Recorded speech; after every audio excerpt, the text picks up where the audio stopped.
अस्सलाम वालेकुम नाज़रीन, खबर और हक़ाइक़ के साथ मैं हूँ उमर खताब। एहतसाब अदालत ने कौमी एहतसाब ब्यूरो नैब की जानिब से पाकिस्तान तहरीक इंसाफ की ज़ेर हिरासत सीनियर रहनुमा अब्दुल अलीम खान की जिस्मानी रिमांड की इस्तदा पर 15 फरवरी तक रिमांड मंजूर कर लिया है।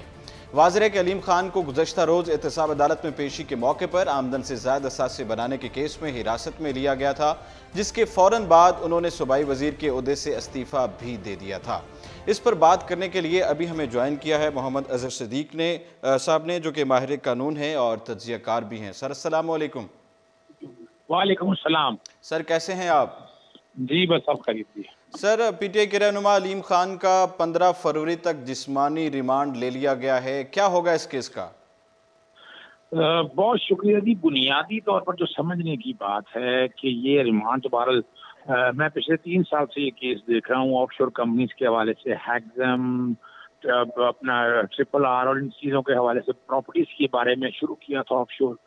वो सारी डिटेल्स दी जा चुकी हैं, वालिदैन के नाम से जैसे पैसे ट्रांसफर हुए, फिर सक्सेशन से पैसा जो आया, वो सारी की सारी एवरीथिंग इज डिक्लेयर। ये कोई पनामा वाला केस नहीं है कि दादा और परदादा के हवाले से मनी ट्रेल नहीं है। मनी ट्रेल सारा रिकॉर्ड में मौजूद है और हर चीज डिक्लेयर है। इनकम टैक्स में भी ऑडिट भी हो चुके हैं इनकम टैक्स के हवाले से, और कुछ पैसे जो अमाउंट है उनके वालिदैन के नाम पर वो फॉरेन रेमिटेंस आई थी, वो फॉरेन करेंसी रेगुलेशन एक्ट के तहत एग्जाम्प्ट है, जो कि पैसा पाकिस्तान में आया, फॉरेन रेमिटेंस आई है। तो यहाँ तो इनकी हद तक तो केस ऐसा कोई था नहीं और नोटिस भी हैग्जम के कॉन्टेक्स्ट में दिया था। तो सर नैब ने जो इस्तदा की थी, क्या बुनियाद बनाई है जो रिमांड लिया गया है? अच्छा, वो बुनियादी तौर पर उनका कहना ये है कि 2003 से लेकर 2003 में पहले ये सेक्रेटरी थे पार्क व्यू कोऑपरेटिव सोसाइटी के, वहाँ कोई जमीन के हवाले से कोई पता नहीं, ना कोई बेस है ना कोई ग्राउंड है, ना आज तक कोई इंक्वायरी अथोराइज हुई है। वो बुनियाद बनाई उन्होंने और उन्होंने कहा कि 870 मिलियन के एसेट है। वो सारे के सारे एसेट डिक्लेयर हैं। वो जितना अरसा 2003 से 2007 में मिनिस्टर रहे, को 10 करोड़ आई मिनिस्ट्री जो है उसका बजट है, उसमें से अगर 1.5 करोड़ में साल का लगाएं तो आप अंदाजा लगा सकते हैं कि 10 करोड़ में से हर चीज रिकॉर्ड के ऊपर है, कोई नई चीज नहीं लगाई। हमारा यही कहना था कि तो ये एक बंदा रिकॉर्ड टेम्पर कौन सा करना है, वो 18 साल पहले का सारा रिकॉर्ड एक एक चीज अवेलेबल है। अभी आप पिछले कुछ तकरीबन 3 साल में कर नहीं सके। और वैसे भी हमजा की तरह अगर जैसे हमजा को पता चल गया था गिरफ्तार करना, तो बेल बिफोर अरेस्ट कराई जा चुकी थी। तो हम लोगों ने बेल बिफोर अरेस्ट दी, करप्शन की कोई नहीं है, कोई रिकॉर्ड नहीं, हर चीज डिक्लेयर है और अदालत के सामने ये बातें बड़ी वाज़ेह तौर पर बताई थी। लेकिन नैब की हद तक जो अपना काम कर रहा है और कानून के मुताबिक जैसा भी कर रहा है, तरीकाकार पे इख्तलाफ है कि जो इन्वेस्टिगेशन ऑफिसर्स हैं उन्होंने कुछ जाती ग्रज निकाला इस हवाले से, कोई जाती उनके हवाले से जो कंप्लेंट्स थी हरासमेंट के हवाले से, वो शायद उन्होंने उस चीज का ग्रज निकाला है। वरना तो रिकॉर्ड के ऊपर देयर इज नथिंग, कोई नॉट ए सिंगल, जितनी चीज है वो सब डिक्लेयर है कानून और आइन के मुताबिक, और हर चीज का ट्रेल दिया जा चुका है। और जो जो डॉक्यूमेंट दिए सारे खुद दिए हैं। मिसाल के तौर पर बाहर की प्रॉपर्टीज के हवाले से नैब के प्रोसिक्यूटर ने खुद एडमिट किया कि एमएलएस लिखे हैं और अभी तक कोई भी इंफॉर्मेशन वहां से आई नहीं है। तो क्या ऐसी नई चीज है, एक्सप्लोर क्या चीज की है, बैंक अकाउंट मौजूद है, सारी डिटेल ने खुद प्रोवाइड की है। तो नैब को आप अरेस्ट किस लिए चाहिए, क्या वो नई चीजें, या तो बताए ना अदालत के सामने वो कोई चीज सामने नहीं रख सके और ना कोई नई इंक्वायरी के हवाले से। वरना तो अमूमन 14 दिन का रिमांड मिलता है, अदालत ने 8 दिन का ये रिमांड दिया। ठीक है सर, बहुत शुक्रिया। मोहम्मद अज़हर सिद्दीक माहिर कानून तज्ज़ियाकार हमारे साथ मौजूद थे। उनका कहना था कि सारे जो चीज़ें हैं वो सामने थी, जो भी प्रॉपर्टी थी, जो भी असासे थे वो पेश कर दिए गए थे और उसके बावजूद जो है वो रिमांड लिया गया है। और नैब ने आज उन्हें एहतसाब अदालत में पेश किया। अलीम खान की पेशी को मद्देनज़र रखते हुए सिक्योरिटी के इंतहाई सख्त इंतजाम किए गए थे। इस सिलसिले में अदालत के 3 किलोमीटर के अतराफ़ के इलाके को कंटेनर्स और खारदार तारों से मुकम्मल तौर पर सील कर दिया था। सीलशुदा इलाके में 3 कॉलेज, 5 स्कूल और फाउंटेन हाउस भी मौजूद है। एहतसाब अदालत के जज सैयद नजम उल हसन ने केस की समाअत की। अलीम खान की जानिब से उनके वकला अमजद परवेज और अज़हर सिद्दीक, जबकि नैब की जानिब से प्रोसिक्यूटर वारिस जंजोआ अदालत में पेश हुए। दौरान समाअत नैब प्रोसिक्यूटर ने मौक़िफ़ इख्तियार किया कि अब्दुल अलीम खान ने ऑफशोर कंपनी बनाई और बैरून मुल्क से भी उनको रकम मिलती रही जो उनके वालिदैन के पास आती थी। नैब वकील का मजीद कहना था कि उनका एक प्राइस बॉन्ड निकला जिसे हम तस्लीम करते हैं, लेकिन जो पैसे बाहर से आए उसके मुतालिक ये जवाब नहीं दे सके, लिहाजा हम उन्हें नहीं मानते। उन्होंने वजारत के दौरान ये असासे बनाए हैं। नैब वकील का यह भी कहना था कि अलीम खान के असासों में एकदम बहुत इजाफा हुआ, जिसके मुतालिक वो जवाबात नहीं दे पाए और अदालत से ये इस्तदा की कि मुल्जिम का जिस्मानी रिमांड दिया जाए। नैब की दरख्वास्त पर अब्दुल अलीम खान के वकील ने जिस्मानी रिमांड की मुखालफत की और कहा कि उनके मौक्किल के तमाम असासाजात कानून के मुताबिक रिकॉर्ड पर मौजूद हैं। उनका कहना था कि नैब के पास अलीम खान के खिलाफ कोई सबूत नहीं, ना ही उनके खिलाफ किसी ने कोई शिकायत की। वो जब वजीर इंफॉर्मेशन टेक्नोलॉजी थे तो उस वक्त तो महकमे का बजट ही बहुत कम था। उन्हें वालिदैन से जो पैसे जो है वो वर्षे में मिले वो सब डिक्लेयर हैं। उनका मजीद कहना था कि नैब को गुज़िश्ता 3 साल से तमाम रिकॉर्ड पेश कर रहे हैं। नैब कोई ऐसा असासा दिखा दे जो गैर कानूनी हो। मेरे मौक्किल को सिर्फ सियासी इंतकाम का निशाना बनाया गया है। वकील अलीम खान ने यह इल्ज़ाम लगाया कि जब हम नैब से ताउन कर रहे थे तो गिरफ्तारी की वजूहात समझ से बालातर हैं। अलीम खान अपने तमाम दस्तावेजात जमा करा चुके हैं, इसके बावजूद लाहौर हाई कोर्ट में उनके खिलाफ बेबुनियाद केसेस बनाए गए हैं। अदालत में अलीम खान ने खुद भी अपना मौक़िफ़ पेश किया और कहा कि नैब के पास आज जो भी कागजात हैं वो मैंने खुद दिए थे। अगर नैब कोई एक कागज़ दिखा दे जो नैब ने खुद मंगवाया हो तो जो कहेंगे मैं करूँगा। उन्होंने कहा कि एक मरले का भी असासा बताएं जो मैंने डिक्लेयर नहीं किया। जो डॉक्यूमेंट्स नैब ने मांगे उन्हें प्रोवाइड किए। कंपनी के 878 मिलियन के असासाजात डिक्लेयर किए हैं। उनकी सियासत में आने का मकसद ये नहीं था कि हुकूमती रकम से सब कुछ बनाया। उनका मजीद कहना था कि मुझे बताया गया कि मेरी जानिब से एक ख़त नैब को गया जिस पर चेयरमैन नैब नाराज़ हैं। क्या नाराज़गी पर गिरफ्तार किया जाता है? अपनी सफाई में अलीम खान का मजीद कहना था कि मेरे दौरों की तमाम सरकारी रकम रिकॉर्ड पर मौजूद है। नैब ने कल जब बुलाया तो मैंने मुकम्मल तावन किया। उन्होंने बताया कि जो सवालनामा मुझे दिया गया वो 3 सवालात पर मुश्तमिल था। उस दौरान 1.5 घंटे तक मुझसे मुसलसल तफ्तीश की गई और सवालात पर सवालात किए गए, जबकि मैंने तमाम सवालात का जवाब दिया। अलबत्ता जिनका इल्म नहीं था उनके लिए वक्त मांगा, जिस पर नैब प्रोसिक्यूटर ने कहा कि अलीम खान के असासे जात के हवाले से नैब को दौरान तफ्तीश मुतमिन नहीं कर सके। जब वो सवालात के जवाब नहीं दे सके तो नैब ने उन्हें हिरासत में ले लिया। ये बात वाज़ेह है कि नैब की जानिब से जारी इलामिये में ये बताया गया था कि कौमी एहतसाब ब्यूरो ने पंजाब के सीनियर वजीर अलीम खान को मुबैना तौर पर आमदन से ज़ायद असासे बनाने के इल्ज़ाम में गिरफ्तार किया गया। इस इलामिये में मुल्जिम अब्दुल अलीम खान की गिरफ्तारी की वजूहात बताते हुए कहा गया था कि मुल्जिम की जानिब से मुबैना तौर पर पार्क व्यू को ऑपरेटिंग हाउसिंग सोसाइटी के बतौर सेक्रेटरी और मेंबर सूबाई असम्बली के तौर पर इख्तियारात का नाजायज़ इस्तेमाल किया और उसी की बदौलत पाकिस्तान और बैरून मुल्क मुबैना तौर पर आमदन से ज़ायद असासे बनाए। एलामिये में तफसीलात बताते हुए बताया गया था कि मुल्जिम अब्दुल अलीम खान ने रियल स्टेट कारोबार का आगाज़ करते हुए उस कारोबार में करोड़ों रुपए की सरमायाकारी की, जबकि मुल्जिम ने लाहौर और मज़ाफ़ात में अपनी कंपनी मुयस्सर A&A प्राइवेट लिमिटेड के नाम से मुबैना तौर पर 900 कनाल ज़मीन खरीदी, जबकि 600 कनाल की मजीद ज़मीन की खरीदारी के लिए बयानिया भी अदा किया गया। तहम अलीम खान इस ज़मीन की खरीदारी के लिए मौजूदा वसाइल का तसल्ली बख्श जवाब नहीं दे सके हैं। नैब लाहौर के मुताबिक मुल्जिम अलीम खान ने मुबैना तौर पर मुल्क में मौजूद अपने असासों के अलावा 2005 और 2006 के दौरान मुत्तहिदा अरब इमारात और बरतानिया में मुतअद्दिद ऑफशोर कंपनियां भी कायम की थीं, जबकि मुल्जिम के नाम मौजूद असासों से कहीं ज़्यादा असासे खरीदे गए, जिसके बारे में भी तहकीकात अभी जारी हैं। इस्लामिया में यह बताया गया था कि मुल्जिम की जानिब से मुबैना तौर पर रिकॉर्ड में रद्दोबदल के पेश नज़र उनकी गिरफ्तारी अमल में लाई गई। ये बात वाज़ेह है कि आमदन से ज़्यादा असासे पैनामा पेपर्स में ऑफशोर कंपनी के ज़ाहिर होने और हाउसिंग सोसाइटी से मुताल्लिक अब्दुल अलीम खान के खिलाफ नैब तहकीकात कर रहा था और वो 3 मरतबा पहले भी नैब के सामने पेश हो चुके थे।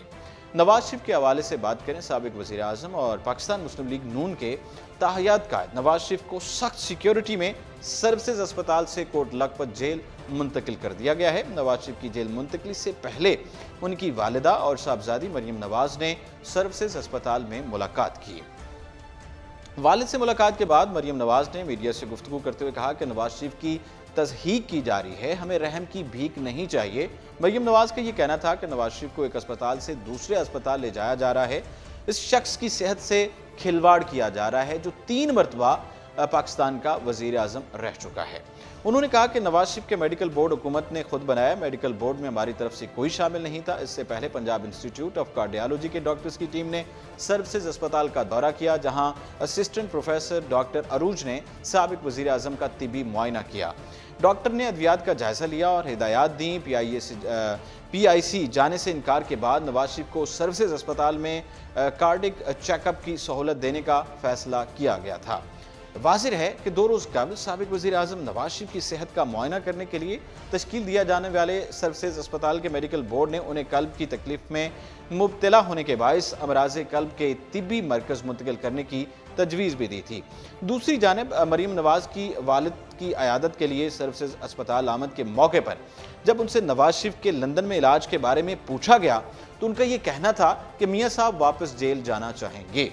और ये बात याद रहे कि 2 फरवरी को वज़ीर आला पंजाब उस्मान बुज़दार की जानिब से मेडिकल बोर्ड की सिफारिश पर साबिक वज़ीर आज़म नवाज शरीफ को फौरी अस्पताल मुंतकिल करने की मंजूरी देने के बाद नवाज शरीफ को अस्पताल मुंतकिल किया गया था।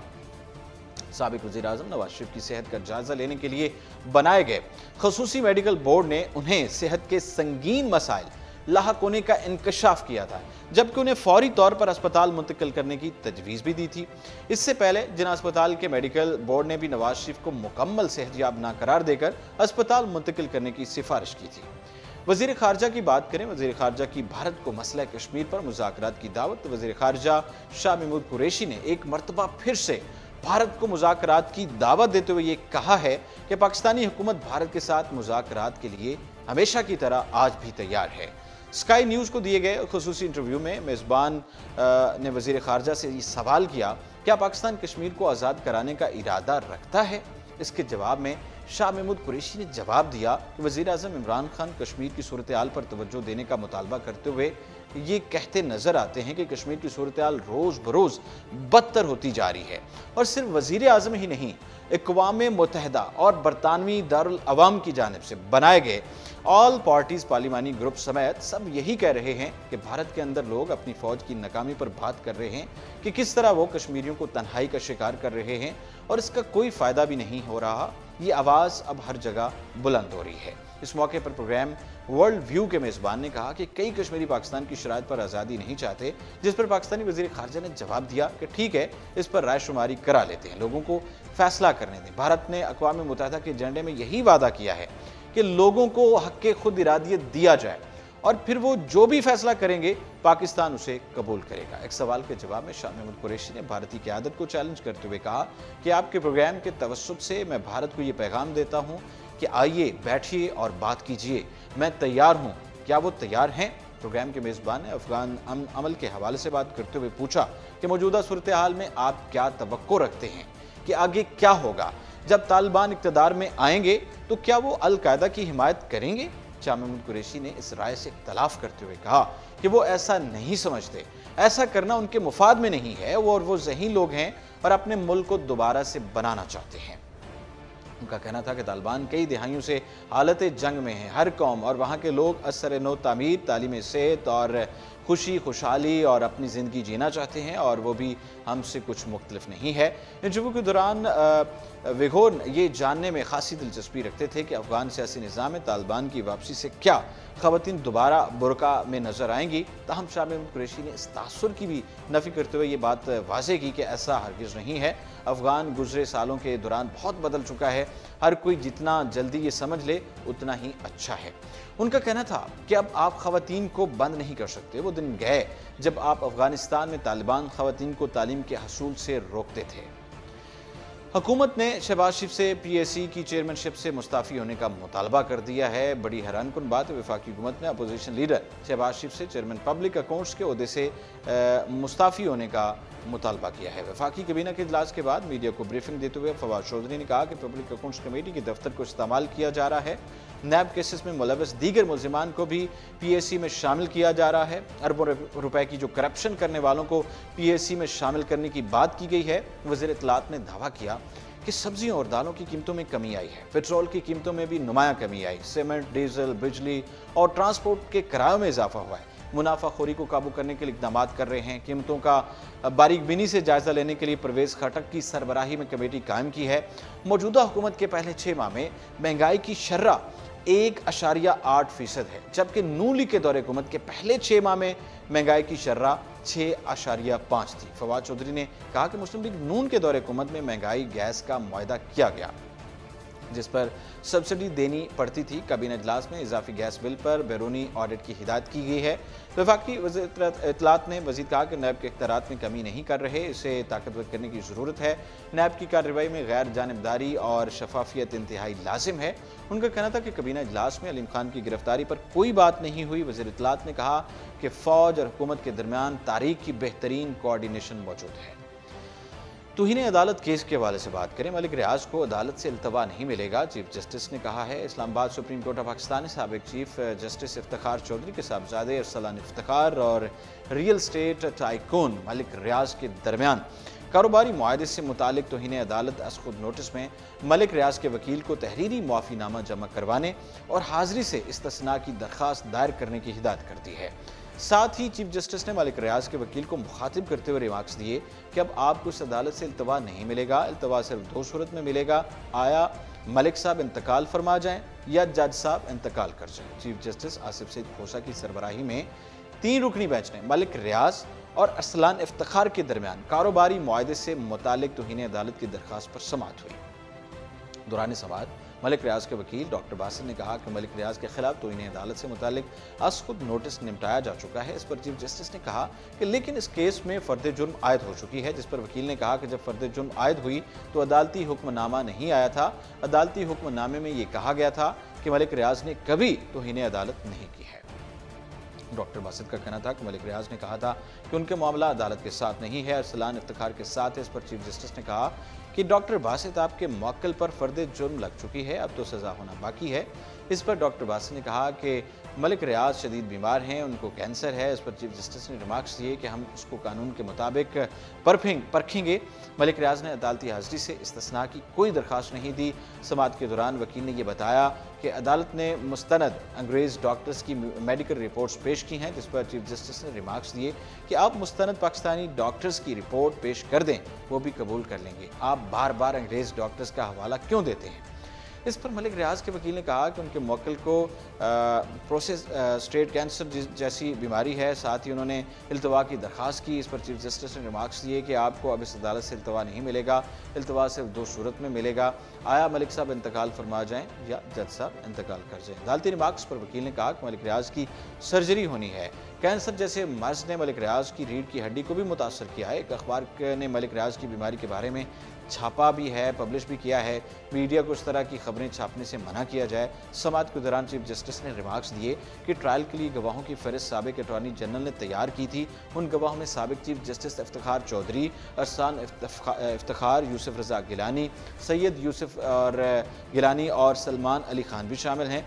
चीफ जस्टिस ने कहा कि अगर प्रेस कॉन्फ्रेंस की बुनियाद पर केस बना था तो इसकी वीडियो ही काफ़ी है, सिर्फ वीडियो की तस्दीक करना होगी, वीडियो में पता चल जाएगा कि बात करने का अंदाज क्या था। साथ ही उन्होंने ये भी रिमार्क्स दिए कि हम मलिक रियाज को 10 हफ्ते हाजिरी से इस्तिस्ना दे सकते हैं। इस पर वकील ने कहा कि मलिक रियाज ने फ़ोन पर कहा कि मैं अदालत से गैर मशरूत माफ़ी मांगता हूँ, जिस पर चीफ जस्टिस ने रिमार्क्स दिए कि आप लिख कर दें, हम अल्फाज को देख कर गौर करेंगे। चीफ जस्टिस के रिमार्क्स पर वकील डॉक्टर बासित का कहना था कि मलिक रियाज कहते हैं कि मैं ये दाग लेकर नहीं मरना चाहता कि मैं अदालत की इज्जत नहीं करता। मलिक रियाज इस वक्त बरतानिया में हैं, 1 हफ्ते में गैर मशरूत मुआफ़ी जमा करा देंगे। वकील ने कहा कि मीडिया में मलिक रियाज की बीमारी का नहीं आना चाहिए। इस पर चीफ जस्टिस ने कहा कि मीडिया के साथ आपके बहुत अच्छे ताल्लुकात हैं, आपकी कोई खबर नहीं लगेगी। इसके बाद अदालत ने मलिक रियाज को हाजिरी से इस्तिस्ना की दरख्वास्त दायर करने की हिदायत करते हुए समाअत 21 फरवरी तक मुलतवी कर दी। इससे कबल कारोबारी मुआहदे से मुतल्लिक़ केस में मुख्तलिफ दरख्वास्त गुजारों की नज़रसानी का मामला भी आया और अदालत ने मुख्तलिफ दरख्वास्त गुजारों की जानिब से नज़रसानी अपीलें वापस लेने की बुनियाद पर खारिज कर दी। इस पर चीफ जस्टिस ने इस्तफसार किया, क्या आप अपील पर मजीद समाअत नहीं चाहते, जिस पर वकील अरसलान इफ्तिखार ने कहा कि मेरे मौक्किल अरसलान इफ्तिखार के मुताबिक नज़रसानी अपील वापस ली जाए, हमारा मौक़िफ़ है कि नज़रसानी अपील निपटा दी जाए। उन्होंने कहा कि शुएब सडल कमीशन की रिपोर्ट आ गई थी, इसलिए अपील की समाअत नहीं चाहते। इस पर चीफ जस्टिस ने इस्तफसार किया, क्या रिपोर्ट आपने पढ़ी है, जिस पर जवाब दिया गया कि रिपोर्ट हमें नहीं मिली। वकील के जवाब पर चीफ जस्टिस ने कहा कि रिपोर्ट पढ़े बगैर आप कैसे केस की समाअत नहीं चाहते हैं। नाज़रीन, ये था आज का प्रोग्राम और इसके साथ ही उमर खताब को दीजिए इजाज़त और आप देखते रहिए उर्दू पॉइंट।